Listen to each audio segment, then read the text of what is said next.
नमस्कार, बहुत स्वागत है आपका सुपरफास्ट सेंचुरी में। खबरों के साथ मैं हूं रीनू। तमाम खबरों का रुख करेंगे, लेकिन सबसे पहले बात करेंगे झाबुआ से बड़ी खबर की, जहां गुंडे माफिया पर प्रशासन ने बड़ी कार्रवाई की। 30 लाख की सरकारी जमीन से हटाया अतिक्रमण। जहां पूर्व जिला बदर एडमिन ने कर रखा था अतिक्रमण। एसडीपीओ, तहसीलदार, थाना प्रभारी रहे मौजूद। पुलिस बल की मौजूदगी में कार्रवाई। आरोपी पर कई थानों में मामले दर्ज हैं। तो बड़ी खबर आपको दे रहे हैं झाबुआ से, जहां पर तकरीबन 30 लाख की अतिक्रमण की हुई सरकारी जमीन को कब्जा मुक्त कराया गया। बता दें कि इस पूरे मामले में पूर्व जिला बदर एडमिन ने अतिक्रमण कर रखा था। एसडीपीओ, तहसीलदार, थाना प्रभारी रहे मौजूद। पुलिस बल की मौजूदगी में कार्रवाई की गई है। आरोपी पर कई थानों में दर्जनों मामले दर्ज होने की बात कही जा रही है और पूरा मामला अब जांच का विषय है। और आप ये देखिए तस्वीरें भी, जब इस पूरी कार्रवाई को अंजाम दिया गया, बुलडोजर चलाकर जो अतिक्रमण कर रखा था उस सरकारी जमीन को कब्जा मुक्त कराया गया। तकरीबन 30 लाख की ये सरकारी जमीन बताई जा रही है, जिस पर लंबे समय से कब्जा किया गया था। और चलिए ज्यादा जानकारी के साथ संवाददाता वीरेंद्र सिंह राठौर जुड़ गए हैं। वीरेंद्र, लंबे समय से लाखों की जमीन पर कब्जा कर रखा था अतिक्रमणकारियों ने, किस तरीके से इस पूरी कार्रवाई को अंजाम दिया गया? देखिए, जहाँ पर ये जिस सरकारी जमीन का कब्जा था, वहाँ पर हाउसिंग बोर्ड की कॉलोनी प्रस्तावित है। उसी के ऊपर एक अपराधी तत्व ने यहाँ पर कब्जा किया था और इसके ऊपर करीब अलग अलग झाबुआ जिले के अलग अलग थानों में करीब 2 दर्जन से ज्यादा जो आपराधिक प्रकरण वो दर्ज होना बताए जा रहे हैं। इसके पहले भी जो एडमिन नाम का जो ये शख्स है, इसे रतलाम से भी जिला बदर किया हुआ था। उसने फिर झाबुआ में पहुंचा था और यहाँ पर सरकारी जमीन पर ये कब्जा किया हुआ था। तो जब प्रशासन को इसकी शिकायत मिली, हाउसिंग बोर्ड ने इस बात की शिकायत की कि उनकी जो प्रस्तावित कॉलोनी वहां पर इस तरह कब्जा है, तो पहले नोटिस दिया गया। नोटिस देने के बाद भी जब नहीं हटाएगा तो फिर प्रशासन ने आज पुलिस बल के साथ मौके पर पहुंची। तहसीलदार, एसडीपी मौके पर पहुंचे और वहां पर इस जो पक्का निर्माण था उस पर बुलडोजर चलाकर इसको अतिक्रमण मुक्त करवाया। जी बिल्कुल, बहुत शुक्रिया आपका वीरेंद्र तमाम जानकारी के लिए। तो इस पूरे मामले में एसडीपीओ और साथ ही तहसीलदार ने संज्ञान लिया और पुलिस की मौजूदगी के बीच में इस पूरी जमीन को कब्जा मुक्त कराया गया। तस्वीरें देखिए आप, जिस वक्त बुलडोजर चलाकर पूरी जमीन को अतिक्रमण मुक्त कराया गया। और अब बात करेंगे रतलाम से बड़ी खबर की, जहां 150 करोड़ की जमीन माफिया के चंगुल से आजाद कराई गई है। दबंगों ने सालों से इस जमीन पर कब्जा कर रखा था। 150 करोड़ की बेशकीमती जमीन पर कब्जा कर रखा था। प्रतापनगर बाईपास की सरकारी जमीन पर कब्जा था। कलेक्टर नरेंद्र सूर्यवंशी ने माफिया पर कार्रवाई की। तो आप ये देखिए कि न जाने प्रदेश के किन किन कोनों में इस तरीके से कब्जाधारियों ने सरकारी जमीन पर कब्जा कर रखा है। बेशकीमती जमीन को कब्जा मुक्त अब प्रशासन करा रहा है और एंटी माफिया अभियान के अंतर्गत इस जमीन को कब्जा मुक्त कराया गया। तकरीबन 150 करोड़ की पूरी जमीन बताई गई है। जितने भी भूमाफिया हो उनके विरुद्ध कार्रवाई होना चाहिए कड़ी, तो उसी अनुक्रम में ये कार्रवाई की जा रही है। और ये जो आप अतिक्रमण हटाने की कार्रवाई देख रहे हैं, आज तहसीलदार रतलाम शहर और तहसीलदार एसडीएम रतलाम संजीव पांडे जी ने एक बड़ी कार्रवाइयों को यहाँ पे अंजाम देने की कार्रवाई की है। और इस कार्रवाई में लगभग 15 से 20 हेक्टेयर जो शहर के आसपास की बहुमूल्य ज़मीन है उसका अतिक्रमण भूमाफियाओं से उनको भूमाफिया से मुक्त कराई जा रही है। उसकी कीमत लगभग 150 से 200 करोड़ रुपए की इसकी कीमत है। रतलाम में आज एक बार फिर से मामा शिवराज सिंह चौहान का बुलडोजर दौड़ा है। दबंगों के कब्जे से रतलाम जिला प्रशासन ने 100 बीघा करीब 20 हेक्टेयर ज़मीन को अतिक्रमण मुक्त करवाया है। यहाँ सुबह से ही आज ट्रैक्टर और जेसीबी की मदद से जिला प्रशासन ने जो खड़ी फसल है उसे जो यहाँ पे उखाड़ा है और ज़मीन की कीमत करीब 150 से 200 करोड़ रुपए बताई जा रही है। ज़मीन रतलाम बाईपास पे लगी है और जिला प्रशासन की यही कोशिशें है कि अब जो भी दबंग है, जो भी जिम्मेदार है, जो बड़े रसूखदार लोग हैं जिन्होंने सरकारी ज़मीनों पे कब्जे कर रखे हैं, उनके कब्जे अब लगातार हटाए जाएंगे। तो नए साल की पहली बड़ी कार्रवाई आज रतलाम में देखने को मिली है और सबसे बड़ी बात यह है कि ज़मीन की कीमत 100 करोड़ से ज़्यादा है। करीब 150 से 200 करोड़ रुपए इस सरकारी ज़मीन की कीमत बताई जा रही है और इस तरह की कार्रवाई अब जिले में लगातार शुरू हो गई है। कैमरामैन मानस के साथ सुधीर जैन, न्यूज़ 18 रतलाम। तो सुना आपने, करीब 150 करोड़ कीमत इस जमीन की बताई जा रही है। संवाददाता सुधीर जुड़ गया। सुधीर, वाकई में करोड़ों की जमीन पर लंबे समय से कब्जा कर रखा था दबंगों ने, बेशकीमती जमीन को कब्जा मुक्त कराया गया। बिल्कुल बड़ी कार्रवाई देखने को मिली है रतलाम में और करीब 20 हेक्टेयर यानी 100 बीघा जमीन थी जिसपे सालों से दबंगों का कब्जा था, जिसे आज जिला प्रशासन, रेवेन्यू और नगर निगम की टीम ने मौके पर पहुंचकर अतिक्रमण मुक्त करवाया है। इसी के साथ करीब 3 और ऐसी जगह है जहां पर लगातार कार्रवाई जारी है। जिला प्रशासन के आला अधिकारियों का यही कहना है कि जितनी भी सरकारी जमीनें हैं जिन पर अतिक्रमण किया हुआ है उन सभी को अतिक्रमण मुक्त करवाया जाएगा। तो ये कार्रवाई अब लगातार रतलाम जिले में देखने को मिलेगी और सबसे बड़ी बात यह है कि जिला प्रशासन ने जितनी भी रेवेन्यू की जमीनें हैं उन्हें अब चिन्हित कर लिया है। 100 से ज्यादा ऐसी जमीनें हैं जिन पर अब लगातार जिला प्रशासन का, या यूं कहे कि मामा शिवराज सिंह चौहान का बुलडोजर नए साल पे दौड़ता हुआ नजर आएगा। जी जी बिल्कुल, बहुत शुक्रिया आपका सुधीर तमाम जानकारी के लिए। तो मामा का बुलडोजर हर उस सरकारी जमीन के लिए अब दौड़ेगा जहां पर कब्जा किया गया है लंबे समय से दबंगों के द्वारा।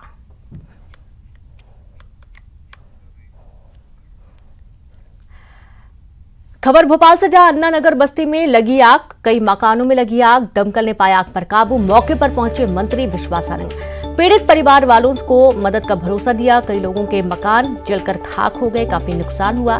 और आप ये देखिए कि पूरा सामान, गृहस्थी का पूरा सामान जलकर खाक हो गया। आगजनी का मामला सामने आया है। बड़ी खबर आपको भोपाल से दे रहे हैं और देखिए किस तरीके से अफरा तफरी का पूरा माहौल रहा।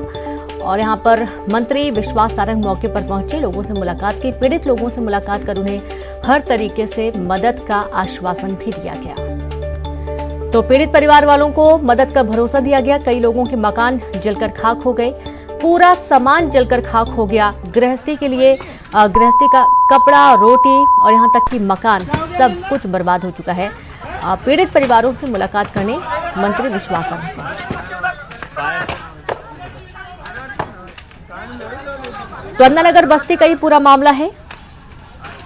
कई मकानों में आग लग गई। आग कैसे लगी, ये पूरा मामला अब जांच का विषय बना हुआ है। दमकल ने आग पर काबू पाया। मौके पर मंत्री विश्वास सारंग पहुंचे, पीड़ित परिवार वालों से उन्होंने मुलाकात की, मदद का भरोसा दिया। कई लोगों के मकान जलकर खाक हो गए, पूरा सामान जलकर राख हो चुका है। और इस दौरान अफरा तफरी का माहौल भी रहा। आसपास के लोग डर के कारण घरों के बाहर निकल आए। आग को बुझाने की तमाम कोशिशें की गई। झुग्गी थी, 3 झुग्गियाँ, 3 लगी हुई झुग्गियाँ थी, उसमें आग लगी। एक ये ठीक था कि उस झुग्गी में जो रहने वाले थे वो कहीं गए हुए थे, झुग्गियाँ खाली थी, इसलिए कोई जान माल का नुकसान नहीं हुआ है। मैं स्वयं आया हूँ और अब आग बुझा ली गई है, किसी को कोई भी हानि नहीं हुई है। सामान जरूर जल गया है, उनका पूरी तरह से झुग्गी का सामान नष्ट हो गया है। मैंने निर्देश दिए हैं इसका सर्वे कराकर जो मुआवजा होगा वो दिलवाया जाए। और खबर अंबिकापुर से है, जहां पर बॉडी डैम में मिला अज्ञात व्यक्ति की लाश। जी हां, डैम में शव देकर पुलिस को सूचना दी गई। मौके पर पुलिस पहुंची, गोताखोरों की टीम मौजूद है मौके पर। शव को निकालने की कोशिश की जा रही है। कोतवाली थाना क्षेत्र का ये पूरा मामला सामने आया है। तो देखिए, डैम में शव मिला और जैसे ही लोगों ने इस शव को देखा, तुरंत इस पूरे मामले की जानकारी पुलिस को दी गई। पुलिस मौके पर पहुंची, गोताखोर की टीम भी मौके पर है। शव को बाहर निकालने की तमाम कोशिशें की जा रही हैं। अब सवाल ये कि आखिरकार ये शव यहां पहुंचा कैसे और ये शव है किसका। कोतवाली थाना क्षेत्र का पूरा मामला है। पुलिस मामले की जांच में जुटी हुई है। तो खबर अंबिकापुर से है, जहां बाकी डैम में मिला अज्ञात व्यक्ति का शव। डैम में शव देखकर पुलिस को सूचना दी गई। मौके पर पुलिस पहुंची, गोताखोरों की टीम भी मौके पर मौजूद है। शव को निकालने की कोशिश की जा रही है और ये पता लगाने की कोशिश भी की जा रही है कि आखिरकार क्या कोई घटना घटित हुई आसपास के इलाके में या कोई गायब हुआ है। तमाम सवालों के आधार पर जांच जारी है।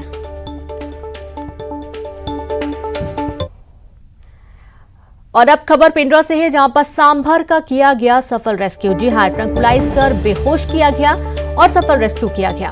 रिहायशी इलाके के राइस मिल में घुसा था सांभर और रेस्क्यू टीम सांभर को लेकर जाएगी कारण पिंडारी। एटीआर कॉरिडोर से पिंडरा के रिहायशी इलाके में पहुंचा था सांभर। तो सांभर का सफल रेस्क्यू किया गया। पहले उसे ट्रैंकुलाइज किया गया और उसके बाद उसे यहां से उठाकर रिहायशी इलाकों के राइस मिल में ये घुस गया था, जहां से इसका रेस्क्यू कर सुरक्षित कानन पिंडारी ले जाने का प्लान है। एटीआर कॉरिडोर से पिंडरा के रिहायशी इलाके में पहुंचा था सांभर और अब इसका सफल रेस्क्यू किया जा चुका है।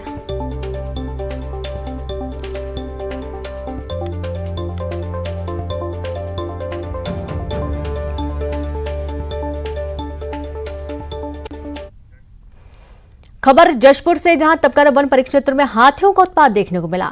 तेलाइन गांव में 3 हाथियों ने 5 घरों को तोड़ा। घर में रखे अनाज को भी नुकसान पहुंचाया गया। वन अमला मौके पर पहुंचा। तो तेलाइन गांव में 3 हाथियों का उत्पात देखने को मिला है। 5 घरों को निशाना बनाया, घरों में तोड़फोड़ की गई, घर में रखे अनाज को भी चट कर गए। तो वहीं वन अमला मौके पर पहुंचा है। तपकारा वन परिक्षेत्र में हाथियों का उत्पात देखने को मिल रहा है। और आप ये देखिए कि आसपास के इलाकों में इन दिनों हाथियों की दहशत भरपूर बनी हुई है। लोगों में डर का माहौल रहता है, घरों को नुकसान पहुंचता है, फसलों को नुकसान पहुंचता है, यहाँ तक कि घर में रखा अनाज भी हाथी चट कर जाते हैं। तेलाइन गांव का पूरा मामला है। जशपुर के तेलाइन गांव में 3 हाथियों ने देर रात जमकर उत्पात मचाया और 5 घरों को तोड़ दिया।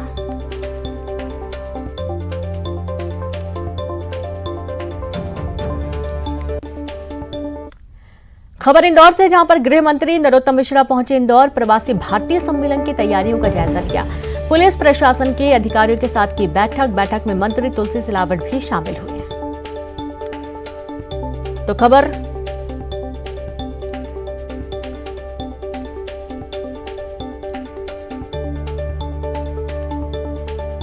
दतिया से आपको दे रहे हैं खबर, जहां पर गृह मंत्री ने दिए स्कूलों में छुट्टी के निर्देश। बढ़ती सर्दी को देखते हुए निर्देश दिए गए हैं। दतिया में पारा 2 से 3 डिग्री के करीब पहुंच चुका है और इसके चलते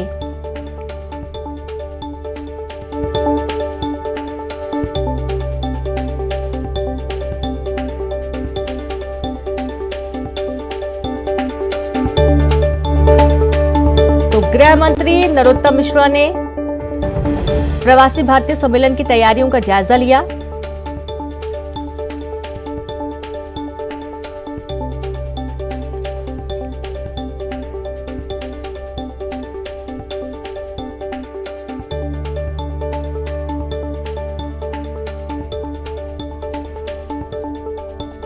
और खबर दतिया से, जहां गृह मंत्री ने दिए स्कूलों में छुट्टी के निर्देश। बढ़ती सर्दी को देखते हुए निर्देश दिए गए हैं। बता दें कि दतिया में पारा 2 से 3 डिग्री के करीब पहुंच चुका है और उसके चलते स्कूलों में छुट्टी के निर्देश दिए गए हैं। सर्दी का सितम काफ़ी जोर का है और हमारे नौनिहाल बच्चे इससे परेशान हैं।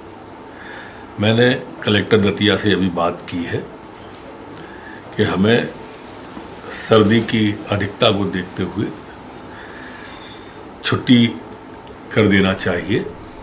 मैं समझता हूँ जल्दी ही इस पर कलेक्टर निर्णय लें। प्रदेश में इसी साल होने वाले विधानसभा चुनाव को लेकर कांग्रेस रणनीति बनाने में जुट गई है। भोपाल में पूर्व सीएम और पीसीसी अध्यक्ष कमलनाथ के आवास पर कांग्रेस जिला प्रभारियों की बैठक हुई, जिसमें प्रदेश भर के कांग्रेस जिला प्रभारी और सह प्रभारी शामिल हुए। प्रभारियों ने अपने अपने जिले की प्रगति रिपोर्ट पीसीसी अध्यक्ष को सौंपी। मीटिंग में प्रभारी महासचिव जयप्रकाश अग्रवाल भी मौजूद रहे और जमीन स्तर पर पार्टी की सक्रियता और मजबूती पर भी चर्चा हुई। तो भोपाल हारी हुई सीटों का दौरा करेंगे कमलनाथ और इस दौरान कांग्रेस रणनीति बनाने में जुटी हुई है।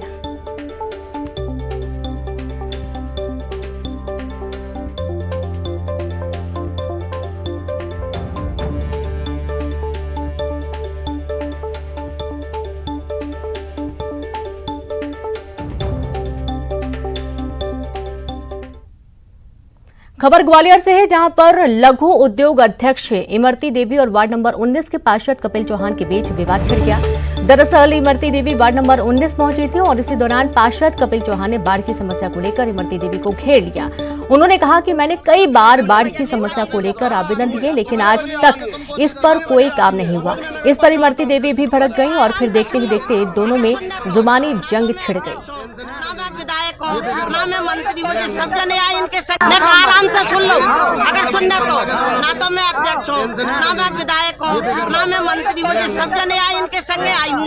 ये अध्यक्ष ठीक है, मुझे तो हरा दिया तुमने सबने, तो मैं अपने घरे बैठी, मैं तो हारी हो रही अपने घरे बैठी, मुझे कोई लेना नहीं, मुझे तो हराया वोट नहीं मिलो। बताए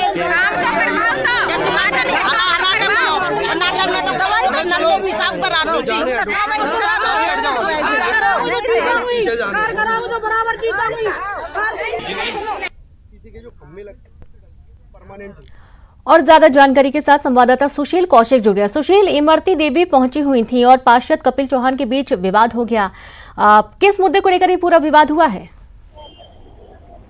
बिल्कुल, देखिए इमरती देवी का उनके ही पार्टी के और दूसरे जो पार्षद है डबरा के, उनके बीच तनातनी की खबरें पहले भी आती रही थी और यही वजह है कि जो कपिल चौहान है, वार्ड क्रमांक 19 के पार्षद है, यहाँ जब इमरती देवी पहुंची तो लोग उनके पास पहुंच गए थे और उन्होंने अपने वार्ड की समस्या लेकर उनसे ध्यान आकर्षित करना चाहा। लेकिन इसी बीच जब उनका सामना वार्ड पार्षद कपिल चौहान से हुआ तो दोनों के बीच नोक-झोंक हो गई। इमरती देवी का कहना था कि अगर वो उनके पास आते, उनको बताते तो वो काम करवाती और वो काम करवाने का दम रखती है।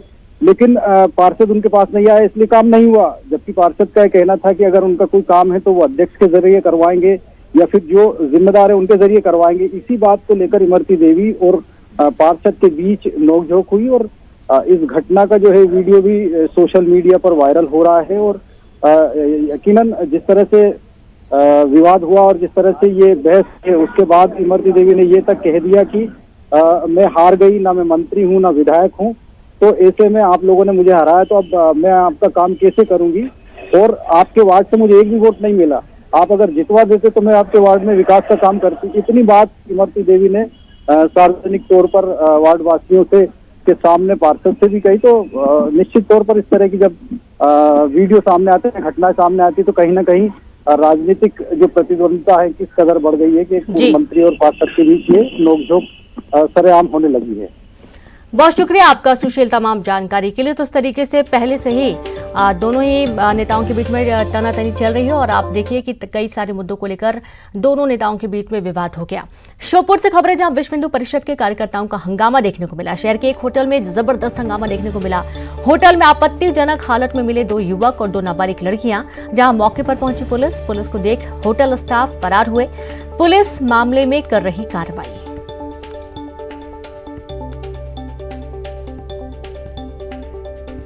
तो खबर श्योपुर से है, जहां पर विश्व हिंदू परिषद के कार्यकर्ताओं का जबरदस्त हंगामा देखने को मिला। शहर के एक होटल में हंगामा हुआ। होटल में आपत्तिजनक हालत में मिले 2 युवक और 2 नाबालिग लड़कियां। मौके पर पुलिस पहुंची। पुलिस को देख होटल स्टाफ फरार हुआ। तो वहीं पुलिस मामले में कार्रवाई कर रही है, मामले में जांच कर रही है और अब जो युवक युवती मिले हैं उनसे भी पूछताछ मामले की जा रही है।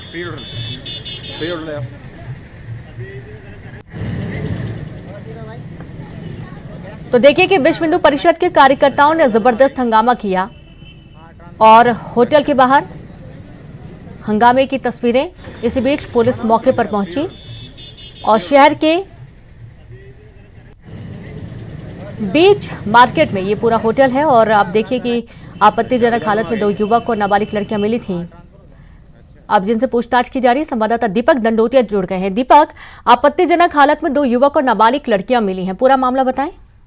जी बिल्कुल, शहर के शिवपुरी रोड इलाके में ये प्रियल होटल संचालित है और इसमें 3 लड़के और 3 लड़कियां मिली हैं। लड़कियों नाबालिग बताई जा रही हैं और कोतवाली थाना पुलिस मौके पर पहुंच गई है, पूछताछ की जा रही है। बताया जा रहा है कि इस होटल में लंबे समय से इस तरह का काम चल रहा था। लड़कों को और लड़कियों को रुपए लेकर के और इस तरह से रूम उपलब्ध कराए जाते थे, जिसकी सूचना विश्व हिंदू परिषद के कार्यकर्ता और पदाधिकारियों को थी और उसी को लेकर के वो लगातार इस होटल पर निगरानी बनाए हुए थे। आज जब उनको जानकारी मिली कि होटल में इस तरह का गलत काम हो रहा है तो पूरी विश्व हिंदू परिषद की टीम मौके पर पहुंच गई और उन्होंने हंगामा करते हुए होटल के कमरों को खुलवाया। तो इस दौरान आपत्तिजनक हालत में लड़के लड़कियां होटल के कमरों से निकाले गए। 3 अलग अलग कमरों में ये लड़के लड़कियां थे। अब पुलिस पूछताछ कर रही है और उनकी मांग है कि होटल के खिलाफ सख्त कार्रवाई की जाए और विश्व हिंदू परिषद के द्वारा इस तरह की तीसरी कार्रवाई शहर में की गई है। पहले भी एक होटल और एक रिसोर्ट में इस तरह की कार्रवाई विश्व हिंदू परिषद कर चुका है। इसके बावजूद इस तरह का जो काम है वो रुकने का नाम नहीं ले रहा है। कहीं ना कहीं पुलिस की जो कार्यप्रणाली है सख्त नहीं है, इस वजह से होटल संचालकों में किसी तरह का भय व्याप्त नहीं है। जी बिल्कुल, बहुत शुक्रिया आपका तमाम जानकारी के लिए दीपक। तो इस तरीके से होटल संचालकों में भी बिल्कुल डर नहीं है और इस तरीके से अवैध गतिविधियों को अंजाम दिया जाता है। खबरदार से खबरें, जहां नगर के 3 वार्डों में पानी सप्लाई रहेगी बाधित। वार्ड नंबर 25, 26 और 27 में आपूर्ति बाधित रहने वाली है और अगले 5 दिनों तक घरों में नहीं पहुंचेगा पानी। पानी टंकी में मेंटेनेंस के कारण दिक्कत हो रही है, नगर पालिका परिषद ने जारी की सूचना। तो खबर कवर्धा से है, जहां पर नगर के 3 वार्डों में पानी सप्लाई रहेगी बाधित। वार्ड नंबर 25, 26 व 27 में आपूर्ति बाधित रहेगी। अगले 5 दिनों तक घरों में नहीं पहुंचेगा पानी। पानी टंकी में मेंटेनेंस के कारण दिक्कत हो रही है, नगर पालिका परिषद ने सूचना जारी की है। केंद्रीय गृह मंत्री अमित शाह आज कोरबा से बीजेपी के मिशन 2023 का आगाज करेंगे। अमित शाह कोरबा में बड़ी जनसभा को करेंगे संबोधित, जहां अमित शाह की रैली को सफल बनाने के लिए प्रदेश बीजेपी ने पूरी ताकत झोंक दी है। अमित शाह 2:30 बजे कोरबा पहुंचेंगे और जनसभा को संबोधित करेंगे। इसके बाद वे कोरबा के प्रसिद्ध माता सर्वमंगला मंदिर जाएंगे और वहां पूजन अर्चन करेंगे। सर्वमंगला मंदिर में पूजन अर्चन के बाद अमित शाह कोरबा लोकसभा कोर कमेटी की बैठक लेंगे और मिशन 2023 पर प्रदेश बीजेपी नेताओं के साथ मंथन करेंगे। अमित शाह के दौरे को लेकर कोरबा में सुरक्षा के कड़े इंतजाम किए गए हैं।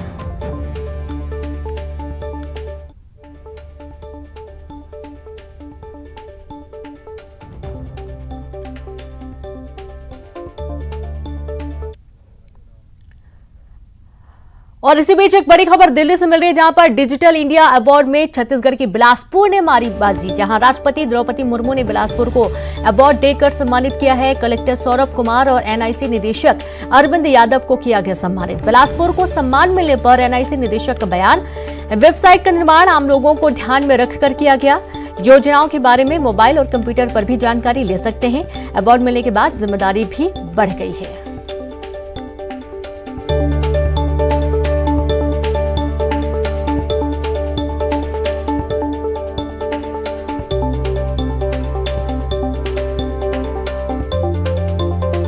तो खबर दिल्ली से, जहां डिजिटल इंडिया अवार्ड में छत्तीसगढ़ की बिलासपुर ने मारी बाजी। राष्ट्रपति द्रौपदी मुर्मू ने बिलासपुर को अवार्ड देकर सम्मानित किया। छत्तीसगढ़ के बिलासपुर को डिजिटल इंडिया के लिए आज राष्ट्रपति ने सम्मानित किया है। मेरे साथ डायरेक्टर एनआईसी अरविंद यादव है। सर, आज बड़ा दिन है छत्तीसगढ़ के लिए भी और आपके लिए, राष्ट्रपति ने सम्मानित किया है आपको। ये हमारे लिए सौभाग्य की बात है कि राष्ट्रपति महोदया के कर कमलों से हमें ये अवार्ड प्राप्त हुआ है।